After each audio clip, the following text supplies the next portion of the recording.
Olá, bem-vindos a mais uma exploração aqui no Bookcast. Este é o espaço de debate e análise de livros do canal Arqueobook, que você pode encontrar tanto no YouTube quanto no Telegram também. É ótimo ter vocês por aqui.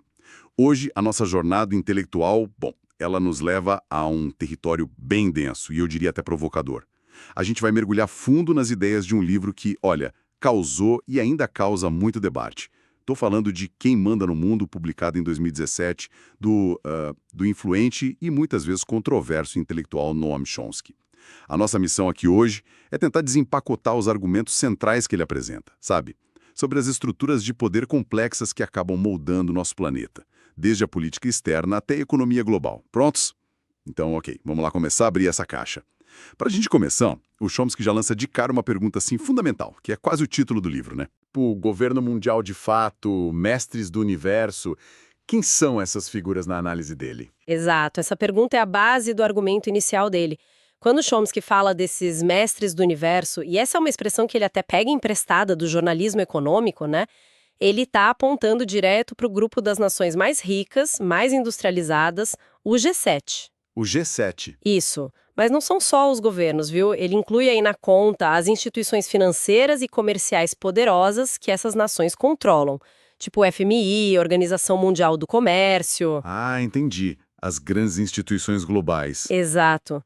A tese central dele é que, assim, apesar da gente ouvir muito falar sobre o declínio relativo do poder americano e tal, esse conjunto de países e instituições ainda funciona como um governo mundial de fato, sabe? Definindo as regras do jogo econômico e político global. Entendi. Então é um poder bem concentrado nesse eixo G7 e nessas instituições aí associadas.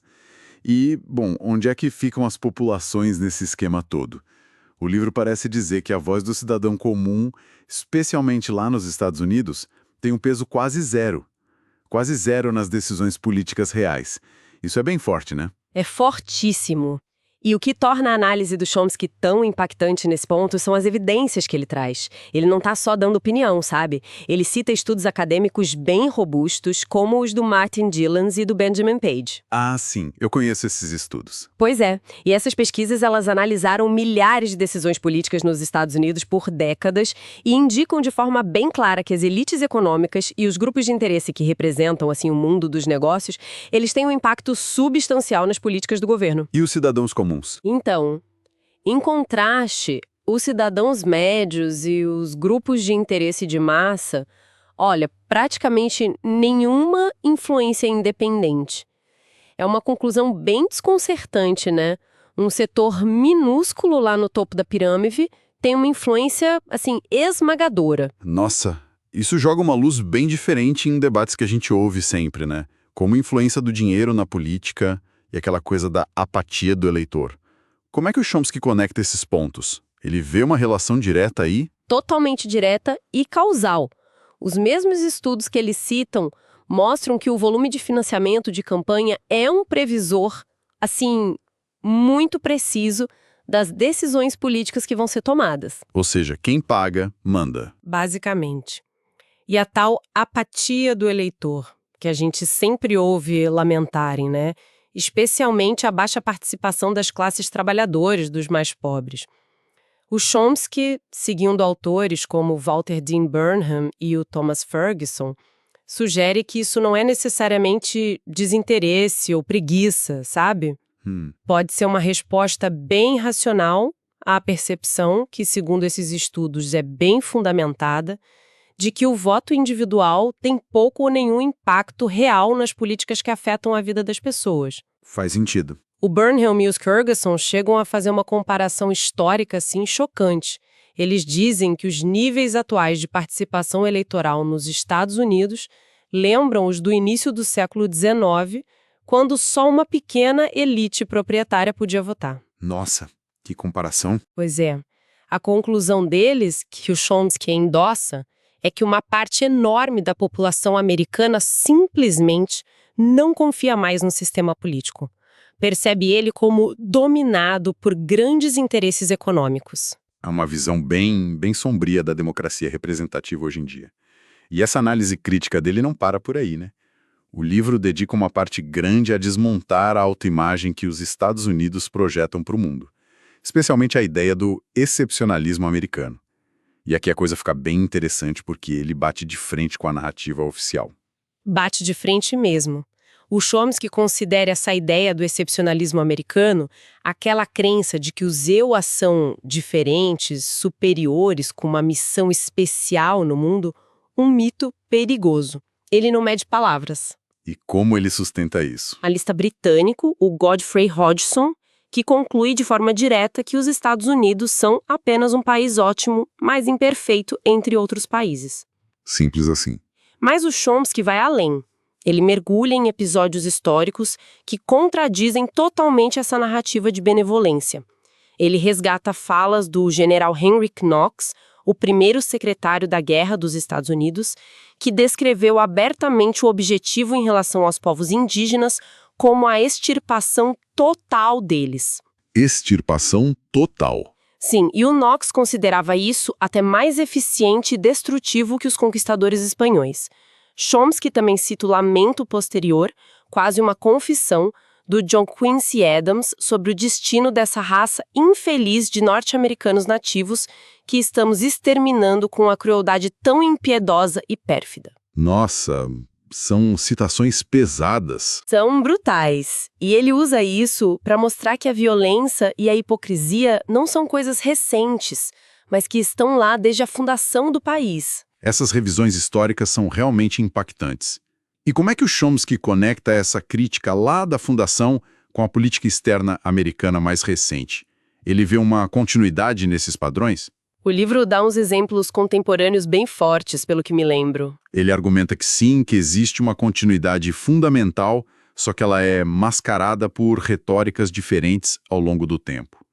O Chomsky analisa várias intervenções e políticas externas, mas sempre olhando para quem realmente se beneficia e quais são os custos humanos reais, sabe? Em contraste com as justificativas oficiais de promover democracia ou segurança. E quais exemplos ele usa? Um exemplo central é a política do Ronald Reagan para a América Central nos anos 80. Enquanto a imagem popular do Reagan nos Estados Unidos pode ser o de um líder otimista e tal... Sim, o grande comunicador. Pois é. O Chomsky, citando fontes como Charles Meitling Jr., que trabalhou no planejamento de contra-insurgência nos governos Kennedy e Johnson, descreve o apoio americano a regimes e forças que usaram métodos dos esquadrões de extermínio. Esquadrões de extermínio. O resultado, documentado por grupos de direitos humanos, comissões da verdade, foram centenas de milhares de civis mortos na Guatemala, em El Salvador, e a destruição de movimentos sociais importantes, como a Teologia da Libertação. O símbolo disso foi o assassinato brutal dos 6 intelectuais jesuítas e suas colaboradoras em El Salvador, por forças treinadas pelos Estados Unidos. Que terrível. Ação aérea das plantações de coca, que ele classifica como guerra química. Isso afeta demais os camponeses pobres, o meio ambiente e com resultados bem questionáveis no combate ao narcotráfico. Essa análise sobre o Reagan é de fato devastadora. E quanto a eventos mais recentes, tipo a operação que matou Osama Bin Laden em 2011, essa ação foi super celebrada nos Estados Unidos, né? O Chomsky também critica isso. Critica, e de forma bem contundente. Ele não questiona que o Bin Laden era responsável por crimes horríveis, claro, mas ele critica a forma como a operação foi feita e a narrativa que se criou em volta dela. Como assim? Primeiro, ele aponta os riscos enormes que o governo Obama correu ao invadir o espaço aéreo paquistanês sem avisar. Podia ter dado numa guerra com o Paquistão, que é um país com arma nuclear, né? Ou o risco desses materiais caírem na mão de jihadistas se tivesse um conflito maior. Um risco enorme mesmo. Segundo, e talvez o mais importante para ele, é que ele argumenta que uma alternativa foi ignorada de propósito. Tratar o 11 de setembro como o crime contra a humanidade que foi, e não como um ato de guerra que justificaria uma resposta militar unilateral. E qual seria essa alternativa? Isso significaria buscar uma operação internacional, talvez com o aval da ONU, para capturar os suspeitos e levar para a justiça. Ele até cita o jornalista Robert Fisk, que reportou na época que o Talibã antes da invasão americana do Afeganistão, chegou a oferecer a possibilidade de entregar o Bin Laden a um terceiro país para julgamento, uma oferta que Washington teria simplesmente rejeitado. Sério? Essa informação não é muito divulgada. Pois é, para Chomsky, a escolha pela execução sumária em vez da captura e julgamento mostra um padrão de desrespeito ao direito internacional. E essa abordagem toda, na visão do Chomsky, se encaixa num conceito estratégico maior que molda a política externa americana desde a Segunda Guerra, a ideia da grande área. Grande área? O que é isso? Documentos de planejamento da época que ele cita já definiam a necessidade dos Estados Unidos de dominar economicamente e militarmente o hemisfério ocidental, o Extremo Oriente e o antigo Império Britânico. E isso incluía, de forma crucial, o controle sobre os recursos energéticos do Oriente Médio. O petróleo. Exato. Essa estratégia de longo prazo, segundo Chomsky, explica muito da política americana na região e ajuda a entender por que, como mostram pesquisas de opinião pública no mundo árabe que ele menciona, existe essa percepção geral de que os Estados Unidos sempre apoiam ditaduras e se opõem à democracia na região, justamente para manter o controle do petróleo e outros recursos. Fica bem claro que a política externa é um foco central da crítica dele. E isso nos leva naturalmente a temas ainda mais sombrios que o livro aborda: guerra, terrorismo e tortura. Como é que o Chomsky analisa a guerra ao terror, declarada depois do 11 de setembro? Ele vê isso como algo novo? Não exatamente como algo novo na essência, sabe? Mas como uma intensificação, uma reedição de padrões que já existiam. Ele faz questão de lembrar que o próprio Reagan já tinha declarado uma guerra ao terror lá nos anos 80. É verdade. Usando uma retórica muito parecida sobre combater a barbárie, a praga do terrorismo, enquanto, ao mesmo tempo, apoiava grupos e regimes que praticavam terrorismo de Estado. A versão pós-11 de setembro, do George W. Bush, seguiu um roteiro parecido na visão do Chomsky. Como assim? Rejeitou alternativas diplomáticas ou policiais e partiu para a resposta militar massiva, começando com a invasão do Afeganistão. Ele cita líderes afegãos anti-Talibã, como o Abdul Haq, que diziam na época que uma ação militar externa seria ruim, que o regime talibã podia ser derrubado por dentro. E essa abordagem foi ignorada. Foi ignorada. E o resultado, além dos custos humanos e financeiros enormes, foi potencialmente o fortalecimento do movimento jihadista global. Quem alertou isso foi até o Michael Schauer, que era chefe da unidade da CIA que rastreava o Bin Laden. Que irônico. E a questão da tortura, que ficou tão evidente com Abu Ghraib, Guantánamo. O livro fala dos memorandos da tortura, daquela tentativa de justificar legalmente essas práticas. Sim, ele dedica bastante atenção a isso.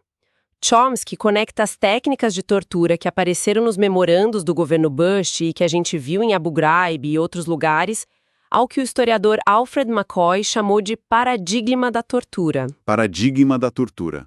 O McCoy rastreou como a CIA desenvolveu e espalhou pelo mundo essas técnicas de tortura psicológica e física desde os anos 50, um custo de bilhões de dólares ao longo das décadas. Bilhões! E o Chomsky faz uma pergunta retórica, mas bem direta. Por que o governo americano se daria o trabalho de criar um lugar como Guantánamo, escolhido a dedo por estar num limbo jurídico fora do alcance das leis americanas e internacionais, se não fosse para poder torturar e interrogar sem supervisão legal? É uma pergunta forte. Ele também resgata estudos mais antigos, como os do Edward Herman, que já nos anos 70 e 80 mostravam uma ligação estatística clara entre receber ajuda militar e treinamento dos Estados Unidos e a piora nos direitos humanos, incluindo tortura, em países da América Latina e outros lugares. Ou seja, para Chomsky, a tortura sob Bush não foi um desvio, mas a explicitação de práticas que já existiam de forma mais escondida. É bem perturbador pensar nessa continuidade. E com a mudança de governo, a chegada do Obama, o Chomsky identifica alguma alteração fundamental nessa abordagem ao terrorismo e à segurança? Olha, o Chomsky argumenta que a mudança foi mais tática e tecnológica do que de princípios. Ele reconhece que o Obama proibiu formalmente algumas das técnicas de tortura mais brutais ligadas ao Bush, fechou as prisões secretas da CIA. Sim, houve essa mudança. Mas ele aponta que a política de capturar suspeitos e interrogá-los, com ou sem tortura, foi em grande parte substituída por uma política de assassinatos seletivos em larga escala, principalmente com o uso massivo de drones armados e operações secretas das forças especiais em vários países. Os drones. Exato. Para o Chomsky, essa campanha global de assassinatos, que muitas vezes atinge civis, os tais danos colaterais, também é uma forma de terrorismo de Estado. Mesmo que seja tecnologicamente mais limpa e menos visível do que as prisões e a tortura explícita, a lógica de agir fora do direito internacional, de forma unilateral, continuaria ali. O livro também faz um contraponto muito forte sobre como diferentes atos de violência política ou terrorismo são vistos e tratados pela mídia e pelos governos ocidentais. Ele acusa uma certa hipocrisia, né? Exatamente. Esse é um dos eixos mais recorrentes e, eu diria, contundentes do Chomsky. A denúncia do duplo padrão moral e da amnésia histórica seletiva no Ocidente. E qual o exemplo principal que ele usa? O exemplo que ele explora bastante é o contraste entre a reação ao ataque terrorista contra o jornal Charlie Hebdo, em Paris, em 2015, que gerou aquela comoção global enorme, manifestações gigantes, líderes mundiais unidos com Je suis Charlie. Sim, lembro bem. E o silêncio quase total sobre o bombardeio deliberado da OTAN à sede da Rádio-Televisão da Sérvia, RTS, em Belgrado, em 1999, durante a Guerra do Kosovo. O bombardeiro da TV Sérvia. Esse ataque matou 16 funcionários civis, jornalistas, maquiadores, técnicos, e foi justificado por porta-vozes da OTAN e figuras como Tony Blair como algo necessário para destruir a máquina de propaganda sérvia. Um oficial americano chegou a dizer que foi um desdobramento tremendamente importante e positivo. Nossa! O Chomsky usa essa comparação não para diminuir a tragédia do Charlie Hebdo, claro, mas para questionar por que a morte de jornalistas em Belgrado por bombas ocidentais não gerou um ultraje parecido. Porque um ato é terrorismo bárbaro e o outro é ação militar legítima. É uma pergunta que incomoda. Ele também detalha bastante o que descreve como brutalidades sistemáticas de Israel contra os palestinos em Gaza. Cita relatórios da ONU, de ONGs, sobre ataques a hospitais, como o caso do hospital Al-Wafa sendo evacuado sob fogo israelense, destruição de infraestrutura e uso de linguagem desumanizante por autoridades e soldados israelenses, tipo o termo arabushim, que é algo como baratas árabes, tudo para ilustrar essa mesma lógica de que algumas vidas parecem importar menos que outras. Essa questão dos duplos padrões é realmente muito provocadora. Mudando um pouco de assunto, mas ainda falando de poder e suas consequências, vamos para a economia. O Chomsky descreve uma mudança sísmica na economia global, especialmente a partir dos anos 70. Qual foi essa transformação fundamental para ele? Sim, ele identifica os anos 70 como um ponto de virada crucial. Marca o início do desmantelamento do sistema de Bretton Woods, que regulava as finanças internacionais depois da guerra, e a ascensão do neoliberalismo. Isso levou a duas tendências que ele acha centrais para entender o mundo hoje. Quais seriam? Primeiro, a financiarização da economia. O setor financeiro, bancos, fundos de investimento, etc., ganhou um poder e uma fatia da economia totalmente desproporcional em relação ao setor produtivo, a indústria, a agricultura. Certo, o dinheiro gerando dinheiro. Isso. E segundo, o fenômeno do offshoring, ou seja, a decisão estratégica das grandes empresas de levar a produção industrial para países com mão de obra mais barata e menos regras trabalhistas e ambientais. Sim, a busca por custos menores. E o Chomsky argumenta que essas duas coisas juntas iniciaram um ciclo vicioso que se alimenta. A financiarização e o offshoring levaram a uma concentração de riqueza nunca vista, especialmente lá no topo, no 1% ou até no 0,1%. E essa concentração de riqueza Se traduziu, como a gente já viu, em concentração de poder político. E esse poder político foi usado para aprovar leis, cortes e impostos para os mais ricos, desregulamentação financeira, leis antissindicais que aprofundaram ainda mais a concentração de riqueza e poder. É um ciclo que ele descreve como definidor da nossa era. Um ciclo vicioso com consequências bem concretas para a maioria das pessoas, imagino eu.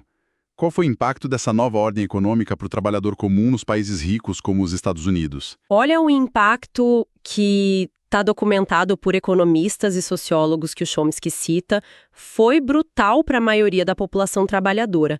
Enquanto a produtividade continuava subindo, os salários reais da maioria estagnaram ou até caíram a partir dos anos 70. Estagnaram. Mesmo com mais produtividade. Exato. As pessoas tiveram que trabalhar mais horas, muitas vezes em empregos mais precários, sem benefícios, e se endividaram massivamente para tentar manter um padrão de vida mínimo. É uma situação bem difícil. E é interessante que o Chomsky resgata aqui uma passagem quase profética do Adam Smith, lá na Riqueza das Nações. O Smith já alertava no século XVIII que os mestres da humanidade, os donos do capital da época, poderiam ser tentados a colocar o lucro deles acima do bem-estar do próprio país, investindo fora se fosse mais vantajoso. O próprio Adam Smith disse isso? Esperava que um certo apego ao lar, à comunidade local e à famosa mão invisível do mercado impedissem isso de acontecer em larga escala e protegessem a Inglaterra. Mas o Chomsky argumenta que a história do neoliberalismo mostrou que essa esperança do Smith falhou totalmente. A mão invisível, na prática, estrangulou a classe trabalhadora dos países ricos. Que reviravolta na interpretação da mão invisível. Ele cita até um relatório interno do banco Citigroup que descrevia essa nova realidade global abertamente como uma plutonomia. Plutonomia. Sim, uma economia mundial que é impulsionada e beneficia quase só os muito ricos. O resto da população mundial se tornando cada vez mais irrelevante economicamente, exceto como consumidores de produtos baratos. Essa ideia de plutonomia é assustadora. E como é que os acordos comerciais internacionais, tipo o NAFTA, aquele entre Estados Unidos, Canadá e México, se encaixam nessa análise do Chomsky? Eles são vistos como parte do problema? Com certeza. O Chomsky é um crítico feroz desses acordos. Ele argumenta que chamar de livre comércio é, na verdade, propaganda enganosa. Por quê? Ele diz que acordos como o NAFTA e outros que vieram depois são, na essência, acordos de direitos dos investidores. Eles têm um monte de cláusulas que protegem as grandes empresas multinacionais, por exemplo, permitindo que elas processem governos por causa de leis que afetem seus lucros. Entendi. Ao mesmo tempo, eles expõem os trabalhadores de todos os países envolvidos a uma competição predatória por salários mais baixos e piores condições. Além disso, ele conecta diretamente as consequências desses acordos, como a destruição da agricultura familiar no México, depois do NAFTA, por causa do milho americano subsidiado, Sim. com o aumento da migração. Ele argumenta que muita gente é forçada a sair do seu país justamente por causa da devastação econômica causada por essas políticas neoliberais impostas. E aí, quando chegam nos países ricos, são recebidas com hostilidade, racismo, alimentando a histeria anti-imigração. Quer dizer, cria-se o problema e depois culpa-se a vítima. Exato. Ele vê uma hipocrisia parecida na Europa, que constrói muros contra refugiados vindos de países da África e do Oriente Médio, muitos dos quais foram explorados historicamente ou desestabilizados recentemente por intervenções militares ou políticas econômicas europeias. A análise dele conecta muitos pontos mesmo, da política, a economia, as migrações. Mas o livro, pelo que eu entendi, não fica só analisando o presente e o passado. Ele termina com um tom de alerta bem grave sobre o futuro, né? Quais são as principais ameaças que o Chomsky destaca? Sim, o final do livro é bem sombrio mesmo. Foca no que o Chomsky considera as duas maiores ameaças à sobrevivência da espécie humana: a catástrofe ambiental e a guerra nuclear. As duas grandes ameaças existenciais. Exato. E ele argumenta que ambas estão sendo ativamente pioradas pelas mesmas estruturas de poder que ele analisou no livro. Sobre a crise climática, ele cita dados científicos da época em que o livro foi escrito, ali por meados da década de 2010, que já eram alarmantes. Que tipo de dados? O ritmo do aquecimento global, sendo potencialmente centenas ou até 1000 vezes mais rápido que a maioria das mudanças climáticas naturais da história geológica, O derretimento das calotas polares na Groenlândia e Antártida acontecendo muito mais rápido do que os modelos previam e as emissões globais de CO2 batendo recordes ano após ano, superando até os piores cenários do IPCC, o painel da ONU. E ele culpa quem por isso? Ele denuncia a negação ou a inação dos governos e das corporações mais poderosas diante dessa crise existencial. Uma ameaça séria. E a outra seria a guerra nuclear. Muita gente talvez pense que esse risco diminuiu bastante depois da Guerra Fria. O Chomsky discorda. Discorda totalmente. Ele argumenta que o risco de uma guerra nuclear, talvez até por acidente ou uma escalada não intencional, continua perigosamente alto. Em alguns aspectos pode ter até aumentado. Aumentado como assim? Ele lembra a crise dos mísseis de Cuba em 62 como um momento em que o mundo esteve literalmente a minutos da aniquilação. Foi salvo pela sorte e pela decisão de um oficial de submarino soviético de não lançar um torpedo nuclear. Um momento de tensão máxima. E ele aponta que as tensões entre as potências nucleares continuam altas, menciona especificamente a expansão contínua da OTAN, liderada pelos Estados Unidos, para as fronteiras da Rússia, depois do fim da União Soviética. Ele cita diplomatas experientes como George Kennan, o arquiteto da política de contenção na Guerra Fria, que considerou essa expansão um erro trágico e o início de uma nova Guerra Fria. Palavras fortes do Kennan. Chomsky também lista vários incidentes recentes na época do livro, de quase colisões entre aviões militares russos e da OTAN, exercícios militares provocativos dos dois lados, modernização dos arsenais nucleares, tudo isso aumentando o risco de um confronto catastrófico. Ele até cita um analista britânico que resumiu o paradoxo da OTAN de forma direta. A aliança militar existe, em grande parte, para gerenciar os riscos criados por sua própria existência. Que paradoxo, hein? Existe para gerenciar os riscos que ela mesma cria. E talvez o ponto final mais perturbador e com uma carga política bem forte que o Chomsky levanta seja o contraste enorme entre quem está ativamente empurrando a humanidade para essas duas beiras do abismo, a climática e a nuclear, e quem está lutando contra isso. E quem são esses grupos opostos? De um lado, ele coloca as nações mais ricas e poderosas, os mestres do universo, presos em dogmas de mercado antigos, movidos por interesses de curto prazo das corporações, especialmente da indústria de combustíveis fósseis e do complexo militar industrial, e que parecem incapazes de tomar as ações drásticas para evitar o desastre. Certo. E do outro lado? Do outro lado, ele identifica quem está na linha de frente da luta pela sobrevivência.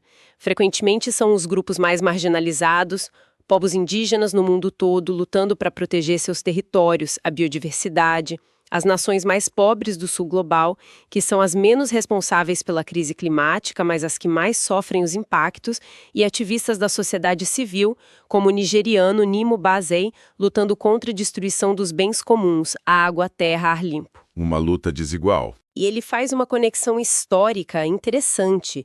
Liga essa luta atual, pela proteção dos bens comuns, à antiga Carta da Floresta, lá na Inglaterra de 1217, que garantiu o direito das pessoas comuns de usar os recursos naturais contra a apropriação da realeza e da nobreza. É uma luta antiga, mas com novas formas e riscos existenciais. Uau! Realmente, quem manda no mundo é uma leitura, digamos, fácil nem reconfortante. Obriga a gente a questionar muitas das narrativas que a gente ouve todo dia sobre como o mundo funciona, sobre quem tem o poder, sobre a natureza da política externa, da economia global e sobre os perigos que a gente enfrenta. É uma análise densa, cheia de dados, referências históricas e, sem dúvida, muito provocadora. Bem o estilo do Noam Chomsky, né? Exatamente, provocador é a palavra. Então, o que fica dessa nossa exploração de hoje? O Chomsky, como é típico dele, não entrega resposta simples nem um plano de ação pronto, mas ele deixa a gente com um arsenal de perguntas críticas, incômodas, sobre as forças profundas que estão moldando o nosso presente e, quem sabe, selando o nosso futuro. Ele nos desafia a olhar para além da superfície, né? Com certeza. Um convite à reflexão profunda. Muito obrigado a todos que nos acompanharam nesta análise aprofundada aqui no Bookcast. A gente espera que essa conversa, mesmo tratando de temas tão complexos e às vezes sombrios, tenha sido esclarecedora, informativa e principalmente instigante para o pensamento crítico de cada um. E olha, a conversa não precisa parar por aqui. A gente quer muito saber o que vocês pensaram, o que mais chamou a atenção ou gerou dúvidas nessa exploração das ideias do Chomsky. Continuem o debate com a gente lá nos canais do Arqueobook, no YouTube e no Telegram. A participação, os comentários de vocês são o que realmente enriquece este nosso espaço. É verdade. E talvez como uma reflexão final, inspirada por essa análise tão abrangente do Chomsky sobre o poder operando nos bastidores e moldando narrativas, fique a pergunta para cada um de nós, né? Diante dessa avalanche diária de informações, notícias, verdades estabelecidas que a gente consome, que perguntas podemos começar a fazer com mais frequência? Como a gente pode desenvolver um filtro mais crítico para não sermos só espectadores passivos, mas cidadãos mais conscientes e, quem sabe, mais engajados na construção de um futuro diferente? Um excelente ponto para a nossa reflexão individual e coletiva. Fica aí o convite ao pensamento. Muito obrigado mais uma vez pela companhia e até a nossa próxima análise.